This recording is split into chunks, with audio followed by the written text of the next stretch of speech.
And there she is. Do you need me to do the numbers? Do you need me to do the weather numbers? If you can help me, we'll be out. Yeah. Thank you, man. Appreciate it. Yeah.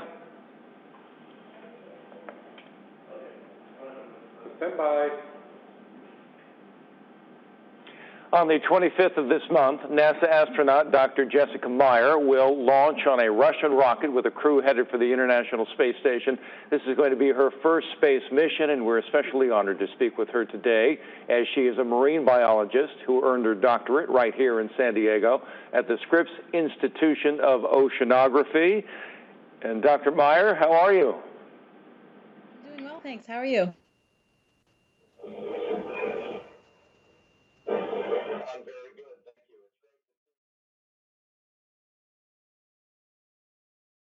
That's right. I'm here in Star City at the Cosmonaut Training Center. We've been here for several weeks, and I've been here off and on really for over the past year and a half training. And part of your training, you have to be able to speak Russian. Yes, that's right. Everybody on the space station has to speak both Russian and English. So all of our training over here for the Soyuz spacecraft and for the Russian segment of the space station are conducted in Russian. But I really like studying language, so that's all part of the fun for me. Excellent. And it's not the only language you speak. You speak, what else do you, other than English, Russian, and one other, I think? I've studied French, and I speak Swedish as well. My mom's from Sweden, so that was a useful one to learn for me. That's awesome. So tell us about the mission. What is the purpose of the mission? How long are you going to be up there? We will be on board for about 6 months. That's the average duration of a space station mission these days. And we will be conducting all kinds of scientific investigations, ranging from how our blood vessels and arteries are actually stiffening and thickening in response to the spaceflight environment, trying to understand effects why on all of our different physiological systems, to combustion experiments, to protein crystal growth. There's even a biofabrication facility up there now, which hopefully will be able to test out and will enable us to grow bioartificial tissues and organs on the space station. So a wealth of different scientific questions that we'll be investigating, as well as maintaining and operating all the systems on board the space station. So when we have anything that breaks, like a toilet or we need to change a light bulb, we can't call a plumber or an electrician. We have to be able to do all that stuff ourselves as well. We'll be conducting spacewalks, so anytime we need to upgrade something or repair something on the outside of the space station, we have to do that in the spacesuit. We fly the robotic arm, the Canada arm on the space station, which we use, again, to move things around for spacewalks as well. So the cool thing about the job is that every day is really different. As a scientist, I'm really excited about contributing to that scientific data set and then doing all the other daily activities as well. And as a scientist, no doubt you're extremely well prepared. How do you prepare on the more, I guess, human side in terms of the excitement of getting on a rocket for the first time and flying out into outer space? I mean, what do you do? How do you have, I guess, the courage inside to do something like that? I think the biggest answer is the amazing training that we receive here on the ground. The teams in Houston, all over NASA, and here in Russia as well, they prepare us for really any situation. And these procedures and responses are really so ingrained in us by this time that we don't really have to let feelings or emotions get in the way. You know, we just do what we've been trained for, and we get the job done.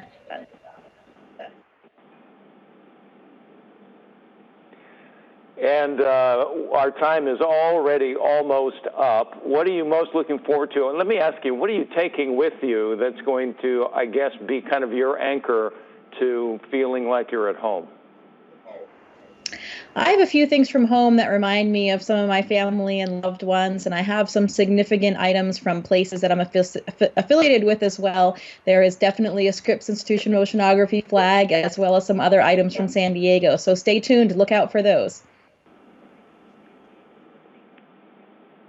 We're very excited about it. Congratulations on your upcoming trip on the 25th, and hopefully we'll be able to talk to you again, perhaps when you're on the space station. Have a great trip. That would be wonderful. Thank you very much.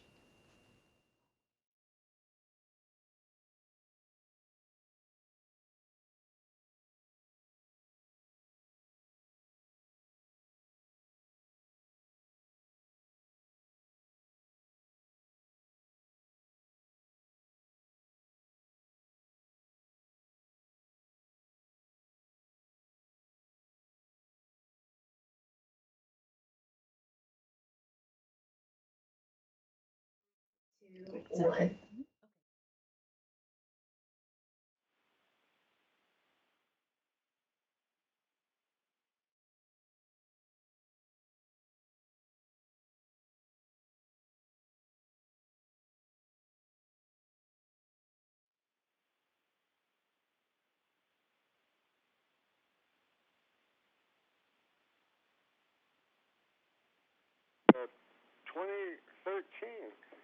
And she is with us now, Randy, so you can go ahead and start your interview. Hi, Jessica. This is Randy Siegel from radio station WSTU and WPSL in Stuart, Florida. How are you today? Hi, Randy. It's great talking to you. I'm doing well, thanks. That's terrific. Well, I imagine in just a few weeks you'll be doing a whole lot better as you head off to the International Space Station on your first space flight. What are your thoughts on going into space for the first time? You know, it's something that I've been dreaming about my entire life since I was 5 years old. So at this point, it's still a little bit surreal that it's actually going to happen. The nice thing is, over the past 6 years in training, I've really reinforced all of those skills that we've learned all along the way and really ready for the mission. So I'm really looking forward to seeing what it's going to feel like that first time and having that nonstop weightlessness. And, you know, as talking to my friends and colleagues that are up there now and that have been up there before, it's really difficult to put into words how it feels. So I'm just really excited to experience that for the first time myself. Well, when you talk about weightlessness, obviously you've been in the, quote, vomit comet, unquote, and that's always been a lot of fun. I had the pleasure of doing it one time. And how do you feel as far as weightless goes? Do you have any problems in weightlessness yourself when experiencing that? Well, so far I haven't. I've actually been fortunate enough to be on the Vomit Comet several times before, and I've always felt great, but I think it's a lot different when it's continuous instead of just those short bouts. So I'll have to let you know. I'm very optimistic that I'll adapt to it quickly. I hope that's the case. Yeah, you've got quite an interesting crew going uphill with you, don't you? You've got the spaceflight participant from United Arab Emirates. Yes, it's a very exciting time, and it's, I think, an amazing opportunity. It's such an international crew. We have a very experienced Russian cosmonaut on board as the commander, and then, as you mentioned, the very first astronaut from the United Arab Emirates. So I am really honored to be part of this truly historic mission. You're going to have probably the largest contingent of astronauts on board the International Space Station since the Space Shuttle days. Will that present any problems as far as space or the like goes for you? Yeah, so there will be 9 of us on board. Typically, we have 6 people on the space station at most times. There will be 9 of us on board for about an 8-day period. So really only a very short part of the mission. We'll have 9 people up there. It will present some unique challenges. We actually only have sleeping quarters for 6 astronauts. So a few people will actually be in a kind of camp out phase. But we all know each other well. We've all worked with each other before, and that's just part of the mission. So we're excited for that opportunity. You apparently, as you said, wanted to be an astronaut for almost your entire life, and you were selected in 2013. Your academic career kind of sets you up for this space flight, doesn't it? Yeah, I think it does. Everybody brings a unique background and perspective to the table, and that's something that I really like about the astronaut office these days, is there's a lot of diversity. So you still have the military background, jet pilots like you had in the early days, but you also have medical doctors, scientists of all types. And I think for me, studying the physiology of animals in extreme environments in remote locations like the Antarctic, that's one of the things that really prepared me for this type of work that we do on the space station. Working in these environments where you're faced with both a mental and a physical challenge has been part of my career all the way through. And I think it's really the epitome of that, serving as an astronaut on the space station. Do you feel that you'll be making any spacewalks along this mission? Have you been training with it? Yes, I've been fully trained and certified in conducting spacewalks, and there are a lot of spacewalks that will be occurring during my mission. So the assignments are being worked out actually right now. There's a very good chance that I'll be going out the door, and that's really the one thing that I've been looking forward to more than anything. So I hope that happens. What's your feeling about potentially being on board the station when we have the first U.S. commercial crew flights going to the International Space Station? Yeah, it's an amazing time right now. We have all of these different vehicles being built, and I'll be launching on the Soyuz. Hopefully, we'll see flights from SpaceX and Boeing in the very near future. It's a great time to be an astronaut on board the space station. Well, we want to wish you from here a safe flight, Godspeed, and may the force be with you. Thank you.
Hi, good morning from Maine. Good morning. Good morning. Thanks for talking with us today. I know you've told us before that you've wanted to go to space since you were a very young child. So how are you feeling now that that trip is so close? It's a little bit surreal. You're right. I was saying it since I was a 5-year-old growing up in northern Maine. So now being on this end, it's been a lot of work, and I'm very excited for this dream to actually come true. And what are you looking forward to most about living and working on the space station? As a scientist, I'm incredibly excited to be participating as a subject and an operator in the diversity of scientific investigations that we have on board the space station. Everything ranging from human physiology, combustion experiments, protein crystal growth, you name it, we're doing that kind of science up there. And that's really this unique environment that we have in space where if you can eliminate the gravity-driven effects, then you can start to begin other factors that might be covered up otherwise. I'm also really looking forward to hopefully going for a spacewalk. There will be a lot of spacewalks during our mission. That's always been the thing that's been in my mind since this childhood dream.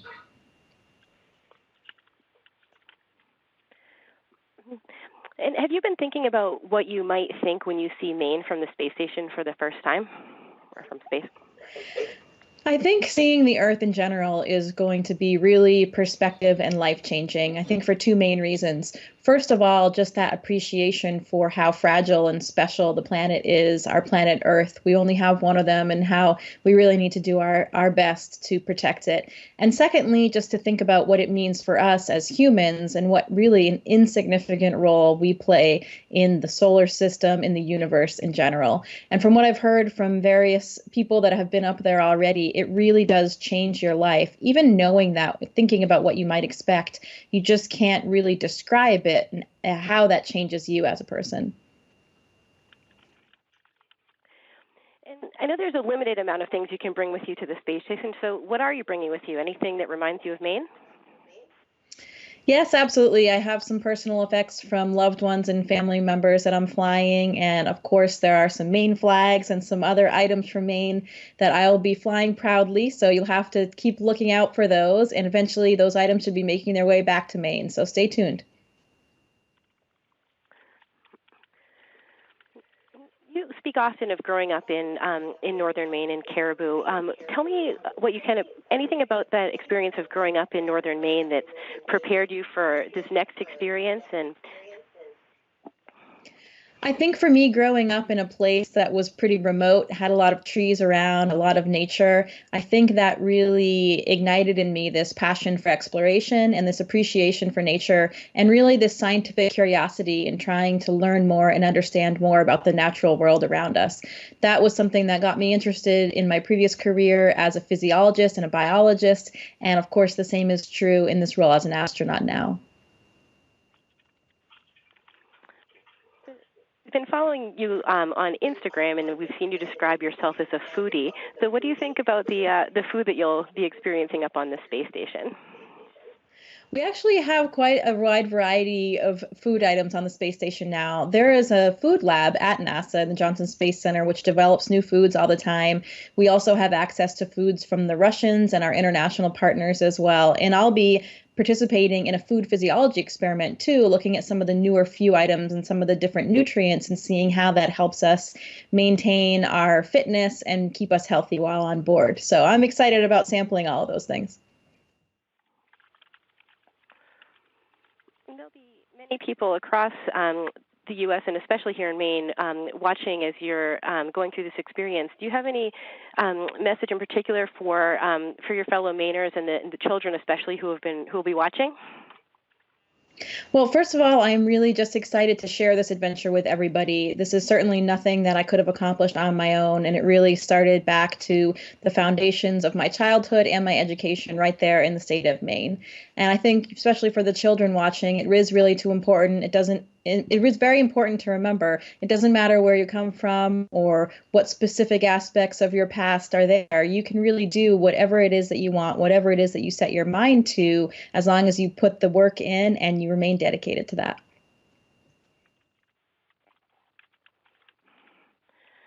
Great. Well, thank you so much and best of luck with everything. And we'll look forward to seeing you when you visit Maine next. Okay, thanks very much. Can't wait to go back to Maine after space.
Hi, Jessica. I'm Marcy Frumker from the International Women's Air and Space Museum in Cleveland, Ohio.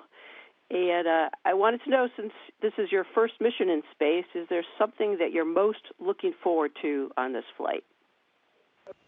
Hi, Marcy. It's great talking to you today. I think two things that I'm most looking forward to are, number one, with my background in science, are contributing as a subject and an operator to the wide variety of scientific experiments that we'll be doing on board the space station. Everything from looking about how our physiology is affected by the microgravity environment to looking how flames burn. Even flames burn differently in space without gravity.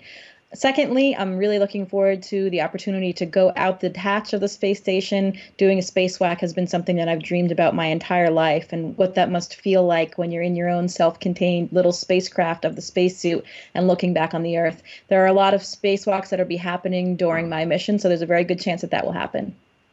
Excellent. And at the International Women's Air and Space Museum, we try to encourage girls to get interested in STEM education. Wondering, did you have a particular mentor as a young girl who helped encourage your interest in the STEM fields?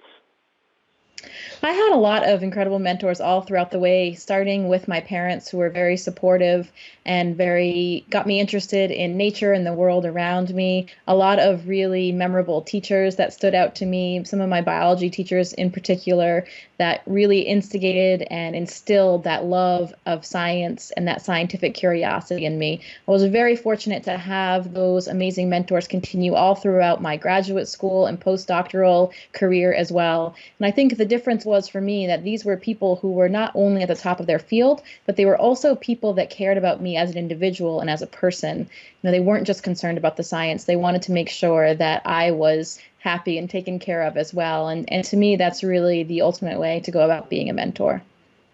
Great. That sort of goes into my next question. What did you learn about yourself living and working in extreme environments like Antarctica, Belize, and being on the Nemo mission that will help you prepare for this mission? I think one of the most important things to remember when you're in any kind of environment like that is the value of teamwork and how valuable it can be and how interesting it can be to have people represented from all different diverse backgrounds and experiences. You know, to me, that's the best way to solve any problem. If you have 5 people on a team and they're all exactly the same, or if you had 5 people on a team and they all had vastly different backgrounds and experiences and previous careers, there's a better way to solve that problem when you have different minds working on it. And so understanding each other and on the team, taking into account everybody's strengths and the fact that we all have weaknesses as well, and understanding that that is all part of the process. And can you share any advice that any of the other women astronauts, like Christina Cook, who's currently aboard station, have offered to you to prepare for your mission? Well, you know, I don't think it really is any different for me whether the advice comes from a woman or a man on board the space station. We're all trained in exactly the same way, and we all do the job up there now. And that's what's so amazing and unique about this time period. All the struggles that we did face as women before us, we are in a new place now where we are all doing the same job up there. And to me, you know, it really doesn't make a difference. And it's incredible how far we've come. And can you tell me what's the most difficult aspect of your training?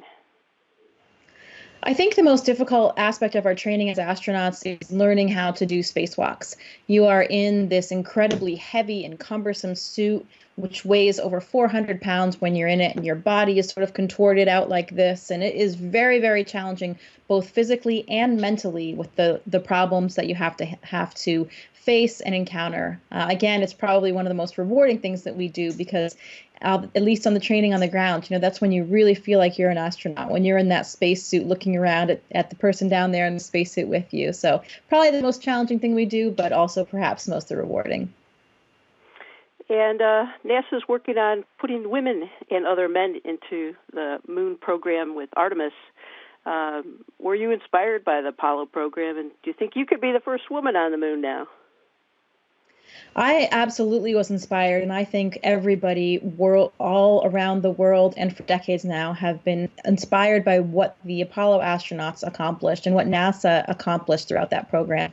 I would love to be the first woman on the moon, and we'll see how all of that plays out, but it's an incredibly exciting time that we'll finally be going back. And do you have any advice for young girls who might be interested in careers in aerospace? Biggest piece of advice is to make sure that they are doing what they're passionate about, and then just to remember that anything is possible with the right dedication and hard work behind it. Great. Good luck on your mission, and we'll be following along. Thank you.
Hej Jessica, god morgon från Sverige. Hur mår du?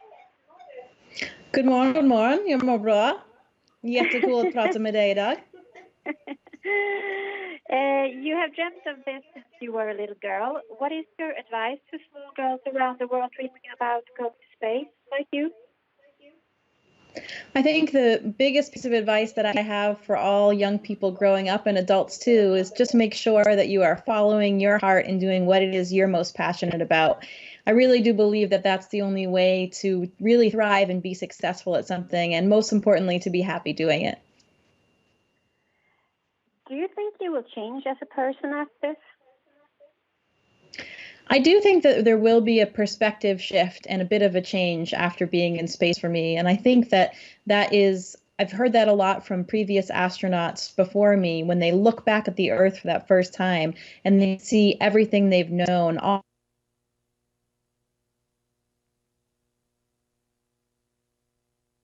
separated from that, and understanding what that means in terms of appreciating and taking good care of our home planet, realizing how special and fragile it is and that we really need to do our best to protect it. And then also how insignificant really we are as a human species in the scope of the solar system and in the universe as well. I think that really will be life-changing.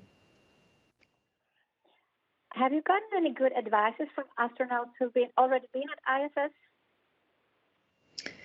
Yes, I do. We get a lot of advice from those that go before us. And I think one of the best pieces of advice that I've been trying to remember is to really make sure to enjoy and appreciate each step of the journey. Sometimes, like anything in life, especially one that involves a lot of hard work and preparation, it's very easy to just get caught up in the moment and doing the things that you're doing in order and thinking about that next thing instead of just really appreciating it is what you're doing right now. I think it's a bit trite, but I think it's very true about what people say about how important the process is. It's just important. The journey is just as important as the end goal. What will you miss the most from Earth life?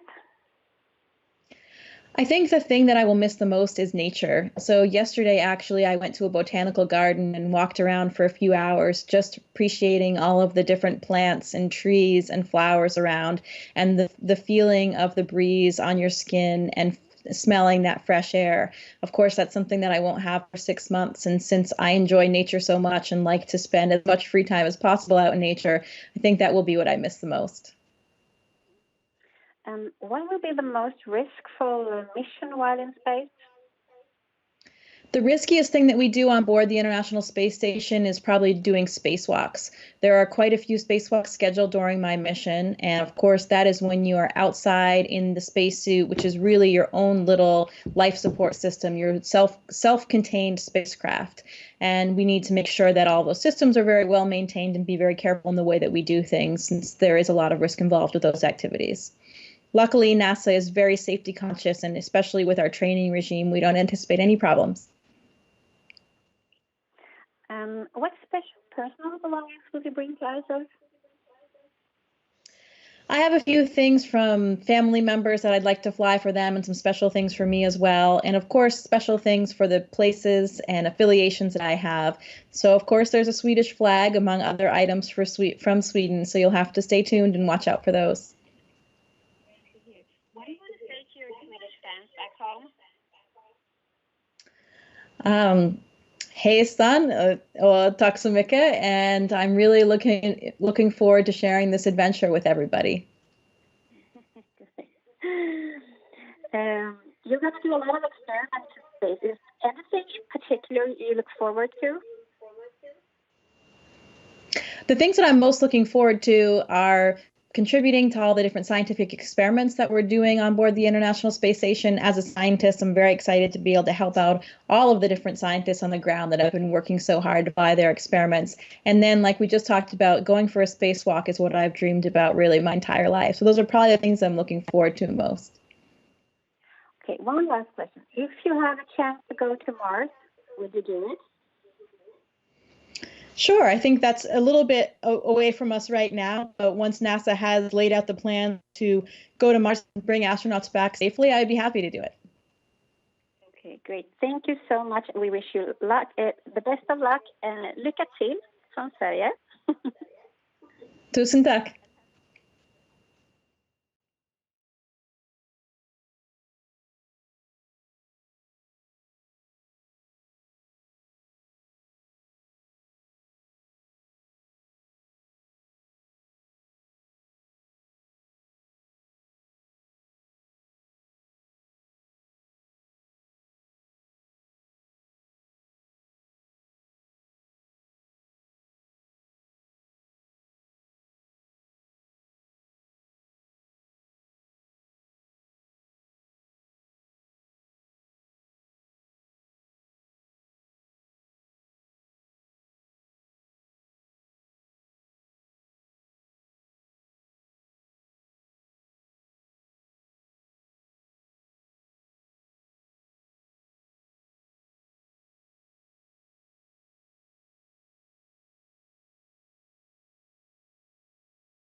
Jessica, this is Bill Green. Can you hear me? Hi, Bill. I've got you loud and clear. Jessica How about Meir, me? this is Bill Green. Can you hear me? Hi, Bill. We've got you loud and clear. Well, let's start our interview then. Joining me now is astronaut Jessica Meir, who will be blasting off in just 3 weeks. Jessica, my first question for you is, how excited are you, and how do you keep a professional, demure as you get ready to blast off in space and do all that good science? That's a great question. I am extremely excited. As you know, this is something I've been dreaming about my entire life. I think one of the ways we keep it in check is just through the impeccable training that we've received over the past 6 years now, both in Houston, all over NASA, and here in Russia as well. We really go back to all of that training and all of those procedures, and then I think that helps us maintain that professionalism and that understanding of how to get the job done. You're a physiologist. Tell me about a couple of the experiments you'll be doing. I'm particularly interested in the human eye.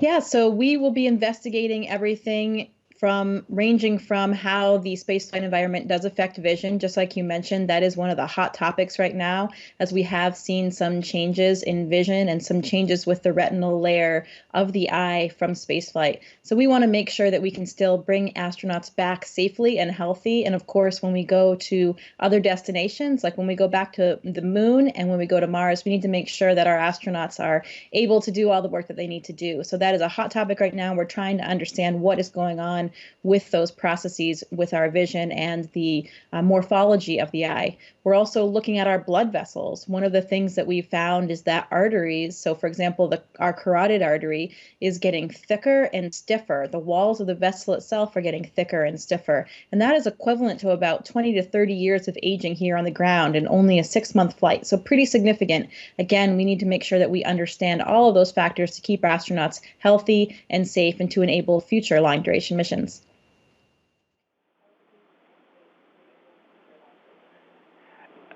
Briefly, what is an alpha magnetic spectrometer? And I know you have to do a spacewalk to fix one. Are you nervous about that at all? Right.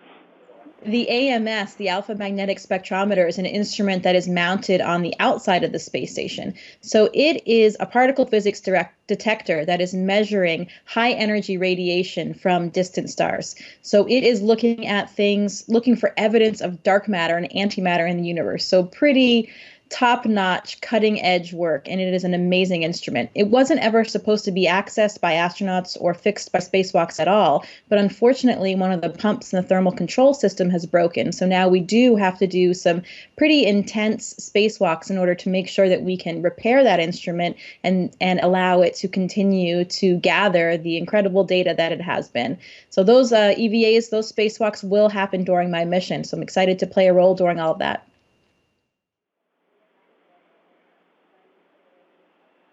What personal items are you taking with you? I have many things that are important to me and important to my family members and loved ones, and of course with all of the affiliations, universities, and places I've lived. So you better believe there are quite a few items remain on board, flags and that kind of thing. So stay tuned for those. Stay tuned for those photos, and those items will make their way back to Maine in the future as well.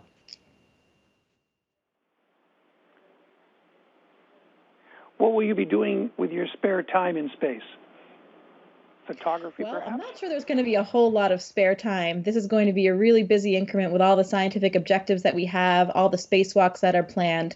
But I probably will spend most of my free time in the cupola or at the various windows looking out and appreciating the beauty of our home planet and trying to take some good photographs of it as well so that I can really share that with all of the world.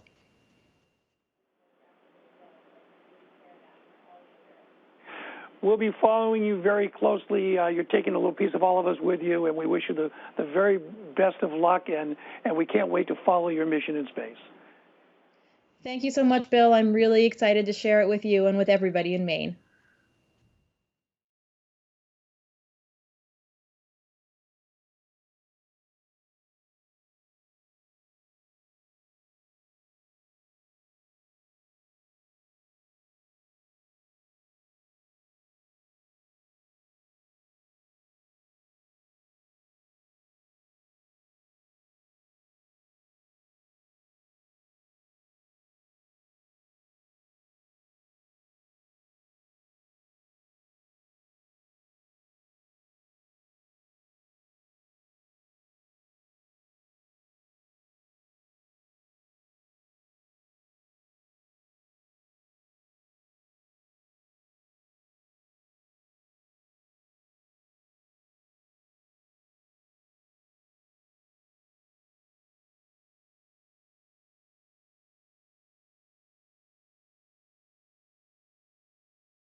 Hi, Jessica. This is Ellen in Los Angeles. Do you hear us? Hello, yes, I can hear you. Okay, now Okay, great. We're coming to you in about 30 seconds. All right, in about 20 seconds, you'll be speaking with DeMarco and Suzanne here from LA, okay? All rise. Yeah.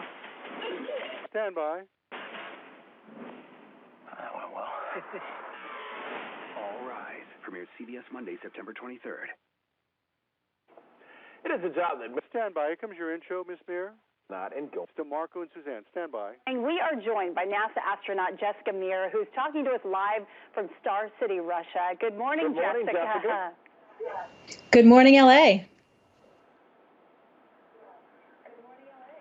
And of course, we're on a delay, but this will be, your first time going into space. Did you ever dream that you would make it here?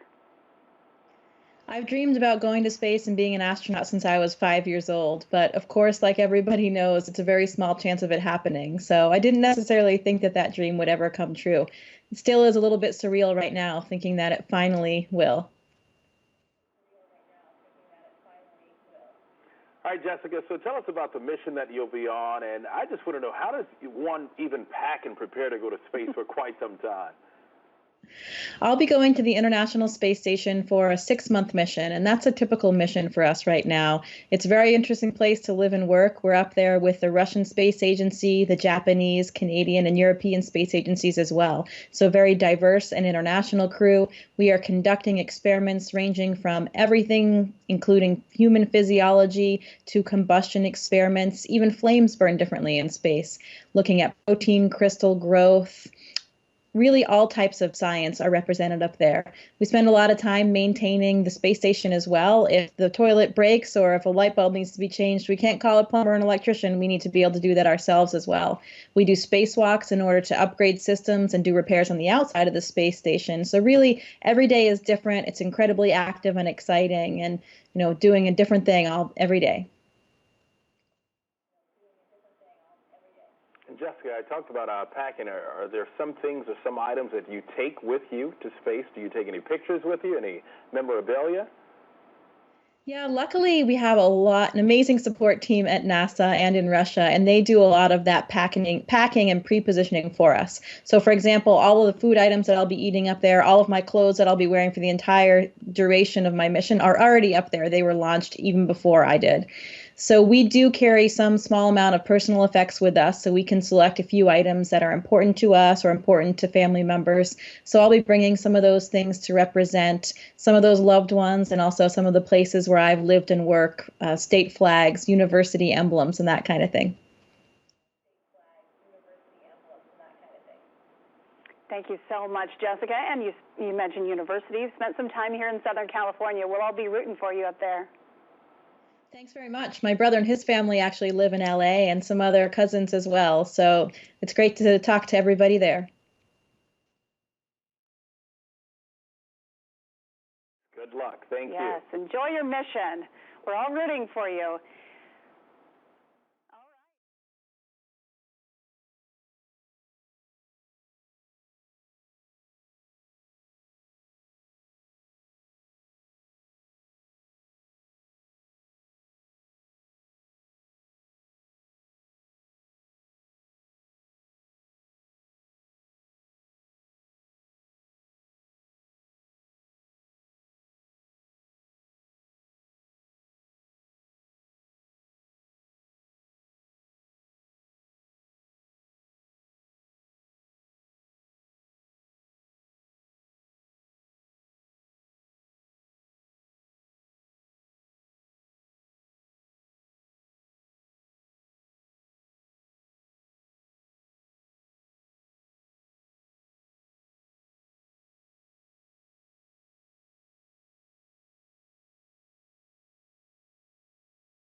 Okay, you can get.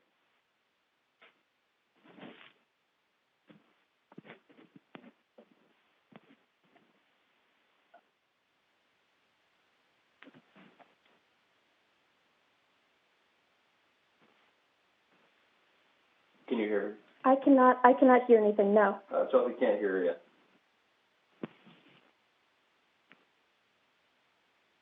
I can't hear anything. Oh, Chelsea can't hear anything. The line isn't muted or anything. Oh, I can hear great. Oh, you hear now. She can Hello? Hello. Hi, is this Jessica? This is Jessica. Fantastic. So I'm Chelsea Goad from Space.com, and I'm here with Jessica Meir, who will be launching for the first time on September 25th for a 6-month mission aboard the International Space Station as a flight engineer for Expeditions 61 and 62. Thank you so much for speaking with me, Jessica. Thank you. It's great talking to you today. Fantastic.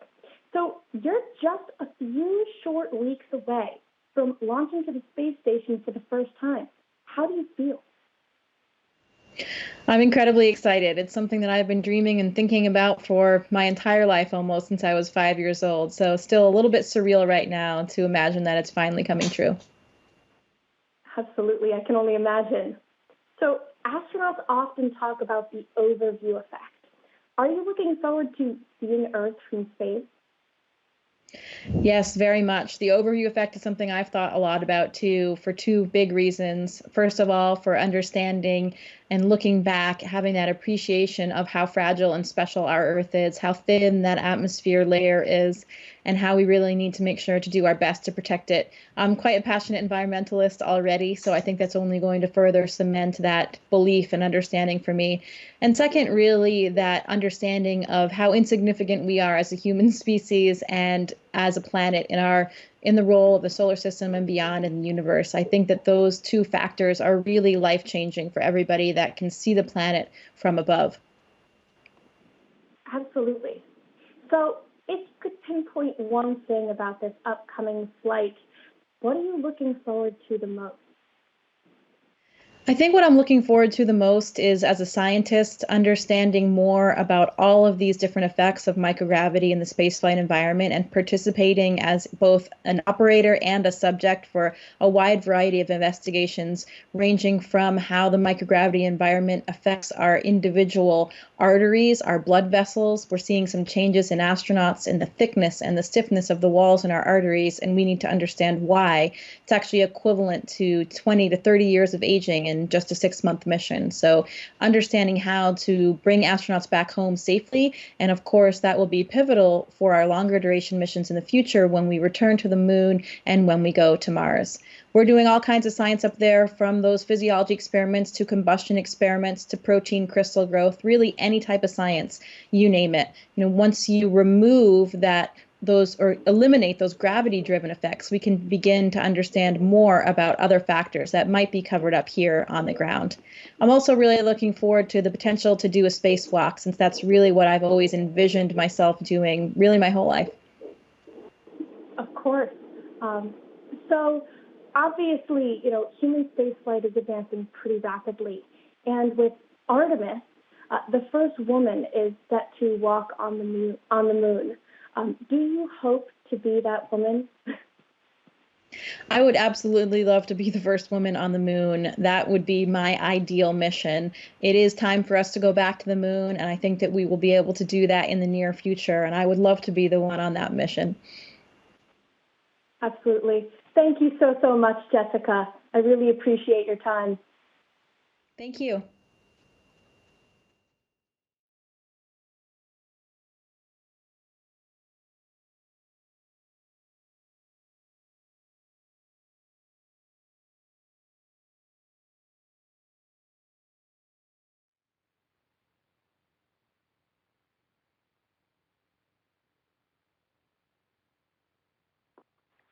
Hi, Jessica. How are you?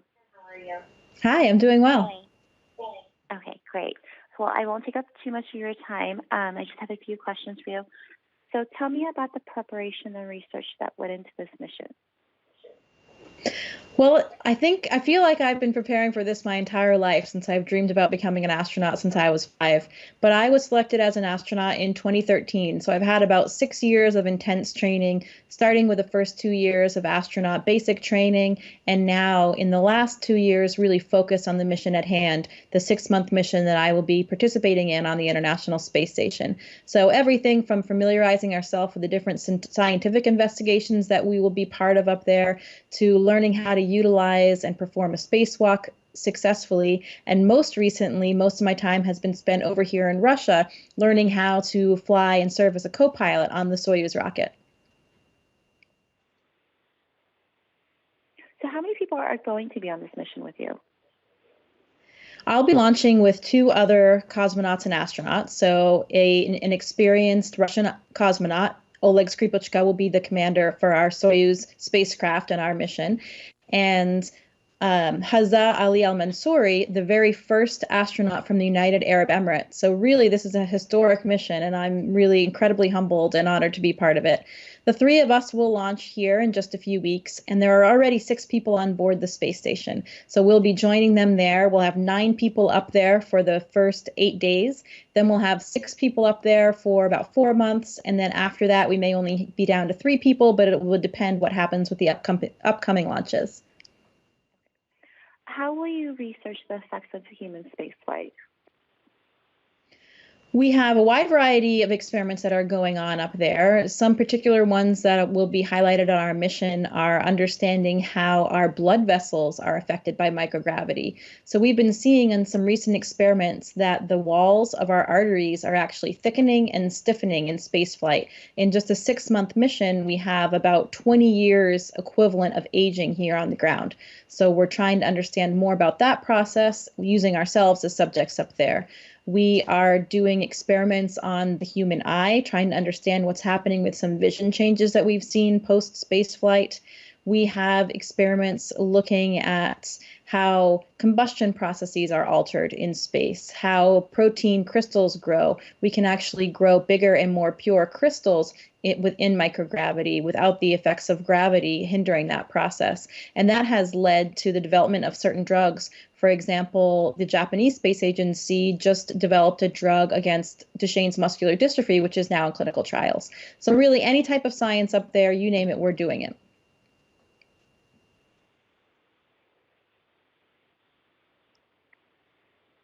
What kind of studies have been done on the past on human spaceflight that helped you prepare for the mission?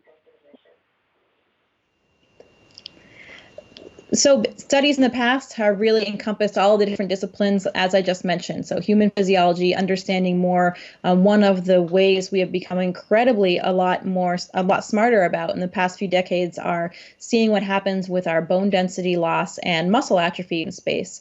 So as soon as you are in the spaceflight environment without gravity, this constant presence that we have here on the ground, your bones actually start leaching calcium. And then the density in your bones decreases throughout the mission. With the exercise equipment that we have up there now, we have a resistive device that we can use to lift weights. We have a treadmill so that we can run, and also a cycle ergometer. We are actually now pretty much eliminating that muscle atrophy and the bone density losses that we've been seeing in the past.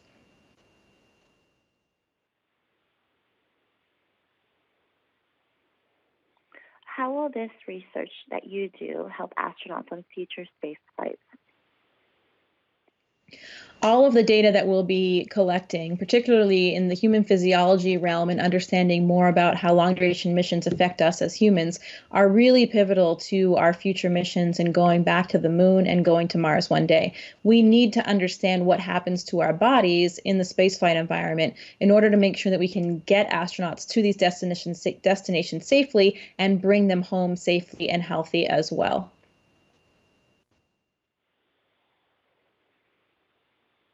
How will your research help the public? So there are several examples of how research in space has also helped life here down on the ground, and some of those have to do with the development of new drugs and protein crystal growth experiments like we mentioned, and others looking at remote sensing applications as well and understanding chlorophyll levels from the ocean, for example, or farming use. And what are you most looking forward to on this on your first space flight?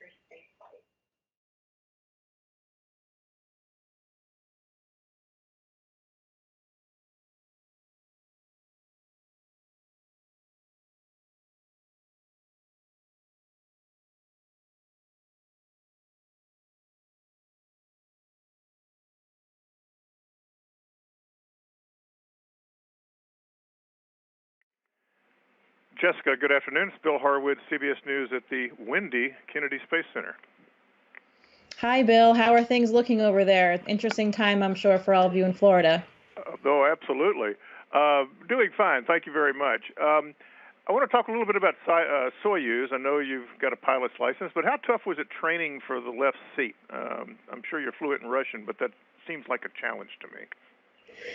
It was quite a challenge, but to me, it was also one of the most incredible things that I've experienced. I very much appreciated the role to be in the left seat, which, as you know, is really the co-pilot seat in the Soyuz spacecraft. So we have a lot of responsibilities in helping out the commander, make sure that we get to the space station safely and effectively, and then again on landing and getting back down to the Earth as well.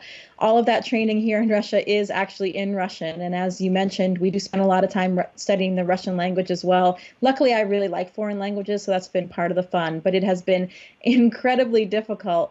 First of all, as you mentioned, being a co-pilot, I'm a biologist, a physiologist, so I don't even have that background as a test pilot. And secondly, doing that in Russian is probably the even more challenging part. But it has been an incredible process. There are amazing training teams here that have taught us everything that we need to know. Just last week, we passed all of our exams incredibly successfully, and we are ready to go. Give me a little thumbnail impression of Oleg Skripochka, your commander. He's a great guy. He's an experienced cosmonaut, so he brings a lot of knowledge and experience to the table for us. It's my first space flight, and then Hazza Ali Al-Mansouri, the very first astronaut from the United Arab Emirates, is also brand new. He's only been training as an astronaut for a year. So we often look to Oleg for advice and trying to understand, the experiences that he's had and giving us a little bit of that wisdom from what it was like to be on the Soyuz spacecraft before, and then also to be a member on the International Space Station. I was going to ask you about Mr. Al-Mansouri, your impressions of him, but I think I'll jump ahead just a little bit. NASA is holding open some slots for commercial astronauts in the years ahead aboard the space station. What are your thoughts about non-professionals in general flying on the International Space Station, both from a productivity standpoint, but also a safety standpoint? Well, I think it's an interesting time, and the spaceflight environment, as you're talking about, is really changing. We are at the cusp of something I think pretty exciting, where we are involving not only international professional space agencies, but also private companies and more of the diverse sector that we have here in the general population. I know that whatever we do, we will do so safely. That's always been the number one priority at NASA, and I've never had any doubt in my mind that that is always in the forefront of everybody's mind. So I think that we will be able to operate things up there no matter who the crew is, and I'm very interested to see how it will all shape out. Well, you mentioned safety and reliability. Let me ask you about the Soyuz and your impressions of that spacecraft. It's got such a storied history. Of course, you're going to get to fly on it for your very first time. What do you think of it? What's your sense of the safety of that vehicle? I very much appreciate that I'm flying in the Soyuz spacecraft. As you mentioned, it has a very strong safety and reliability record. We look at it as this very robust vehicle. We know we have a lot of data, a lot of knowledge on how it flies and how the systems work, and we're ready for all of those scenarios. So I am very excited to be on the Soyuz for my first space flight. Well, I think your launch will be the last one off Yuri Gagarin's pad with people on board. I think that's right. Do you know if the Russians are planning anything special to mark that occasion? I'm not sure what special events are planned. I hope there will be something. That's not lost on me. Really, all of the training that we have here on Star City, sometimes I have to pinch myself thinking, wow, this is the same spot where the very first human trained to go to space. Yuri Gagarin was training and working here as well, and that is really an incredible experience that now I'm going through all of that in the exact same location. As you pointed out, it should be the last launch on that launch pad from which he launched. So again, I am very honored and humbled to be experiencing that. Jessica, thanks for your time. Have a great flight, and I look forward to talking to you guys in orbit. Okay, thank you very much. I hope you can all stay safe there in Florida.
Good morning, Jessica. This is Gary Robbins at the Union Tribune.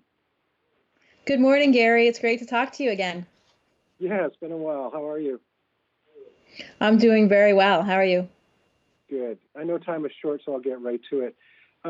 I've interviewed a dozen or more astronauts over the years, and more than a few of them have said that experiencing space travel profoundly changed how they thought about the world and about people. I've been wondering, have you been thinking about this, that this mission may change you in pretty profound ways? I have given that a lot of thought. I think Frank White described it best as the overview effect, and really how that affects you in two main ways. First of all, in appreciating how fragile and how special our one home planet Earth is, seeing that very thin layer of the atmosphere, seeing the oceans, seeing all the landforms. I am quite an avid environmentalist, and of course, a lot of that goes back to my time at Scripps Institution of Oceanography in San Diego and understanding the remarkable biodiversity that we have here on our home planet. The second factor is understanding how insignificant really we are as a human species and our role in the solar system and in the universe. I think that it really does shift your perspective as a human, and I'm very much looking forward to experiencing that for myself. I read in a newspaper headline recently, a newspaper recently described you as being fearless, and I was wondering whether that's how you think of yourself. I'm not sure if I think of myself that way. I think some healthy fear is usually a good thing. That's what the psychologists will say. But I think for us as astronauts, we really rely on our training so much in any situation that you might be described or you might consider to be risky. And so when we rely on that training, we go back to those procedures, everything that we've performed again and again and again. And that really helps us do what needs to be done in any dangerous or risky situation to get us through that so that we can be separate from then that kind of emotional experience. You're going to be working on scores of scientific experiments on space station. Could you tell me about one that holds special appeal for you? Yeah, well, as a physiologist, as you know, my background is looking at the physiology of animals in extreme environments, and now I'll be the animal in an extreme environment. And one of the big areas of research on the space station is understanding how spaceflight and their microgravity environment affect the human body. So there are some really interesting studies right now that I'll be a part of. One of that is looking at the health of our blood vessels. So we've actually seen on some recent experiments and recent missions that the blood vessel walls, so the walls of our arteries, are actually getting stiffer and thicker in space. In a 6-month mission, it's actually equivalent to about 20 years of aging here on the Earth. So a really important process to understand in terms of our health as astronauts, and also in the bigger picture for making sure that we can get astronauts to our destinations for longer duration missions when we return to the moon and when we go back to Mars as well. Are you ready for the changes it's going to make in your body? I've seen so many photos over the years of the puffiness in the face of astronauts who have been up there for a while. Yeah, if that's just a normal part of the process, your body does adapt. It is pretty remarkable how resilient the human body is and how it can get used to whatever situation we throw at it. You know, the nice thing is that we have decades of research now looking at things like bone loss, bone density loss, and muscle atrophy, and we're quite good at counteracting those deleterious effects just using the amazing exercise equipment that we have on board the space station. So we're ready. We are pretty fit and healthy when we launch, and the goal is to maintain our fitness and health all throughout the mission. Jessica, is there another experiment that really appeals to you? I know there are many, but we're trying to make it relatable for people. Yeah, one of the really interesting things that we have up there that just launched recently, actually, is called the Biofabrication Facility. So this is sort of a technology demonstration, and the goal is to be able to one day make bioartificial tissues and organs in space and be able to use them for organ transplant procedures down here on Earth. So one of the problems, of course, when you're thinking about organ transplants, we're always at a deficit of available organs for patients that need them. And when people have looked at trying to grow and these types of tissues and organs on the ground, one of the things that they have to do is put a support structure in place, and that often has deleterious effects to the tissues themselves. So the hypothesis is that in the microgravity environment, you won't need these support structures, and that will enable us to grow tissues and eventually organs in space that could be used for patients down on Earth. So pretty cutting edge stuff. I'm pretty excited to be involved with those experiments and that technology demonstration. space station for 6 months, is it possible to get homesick even though you can just look out the window at the Earth? Yeah, I think that is really dependent on the individual. I think, especially since it's my first mission, that I will really be in awe for a good portion of the mission, and it will go by quite quickly. But of course, we'll miss the things that we have at home. We'll miss our family, our friends, our loved ones. I think for me, one of the things that I'll miss the most is really nature. As you know, I like to spend most of my free time in nature, hiking, skiing, and outside. And so to not have any of those plants and trees and the fresh air and water around you, I think is something that should probably affect me quite profoundly. I've heard it described before as you have this amazing window seeing all the beauty on the planet, but it's almost ironic in that you can see all of the beauty, but you can't actually experience or touch any of it. My last question is, have you been laying awake at night thinking about the mission, or have you been sleeping? I've been wondering if you've just kind of been laying there in bed thinking. Well, I often say that I'm a professional sleeper. I am very good at sleeping, and sleep is very important to me. So far, my sleep hasn't been affected, but we'll see what happens as the mission gets a little bit closer. Okay. Anything that you would want to add that I haven't asked you about? I know time is short. Well, I would just like to say hello to everybody in San Diego and thank you to everybody there. My graduate work at the Scripps Institution of Oceanography was really formative to my career as a physiologist and to my eventual career here as an astronaut. I had amazing mentors there. I had amazing experiences living and working right there on the Pacific Ocean. You can't beat it. So thank you. I'm very, very excited to share this mission with everybody down in San Diego and really in the whole planet. Godspeed, Jessica. Thanks, Gary. Great talking to you.